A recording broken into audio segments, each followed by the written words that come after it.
proces shumë i rëndësishëm që është ndodhur jo vetëm për patëshën e UÇK-s, por për gjithë Kosovën.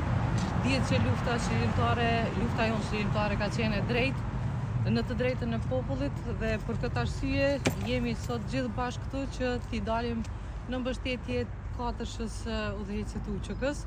Ne shpresojmë që ky verdikt jo sot, por në të ardhmen i gjykatësve, trupit gjykues, të jetë në të drejtën e tyre, në të drejtën tonë. Faleminderit shumë. Zonja Selim, ju keni qenë vetë ushtare në UÇK.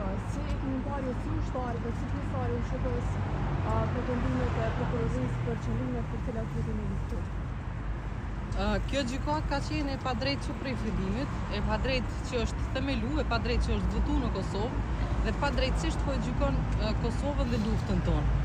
Ne si ushtar qëndrojmë ballë hapur sepse kemi bërë luftë çlirimtare dhe për këtë jam shumë e bindur se edhe gjykatësit do ta shohin këtë të drejtë. Zonja Selim, ju keni komunikuar me bashkëshortin tuaj pasi prokuroria dha pretencën për vizitë e presbite burg për secilin?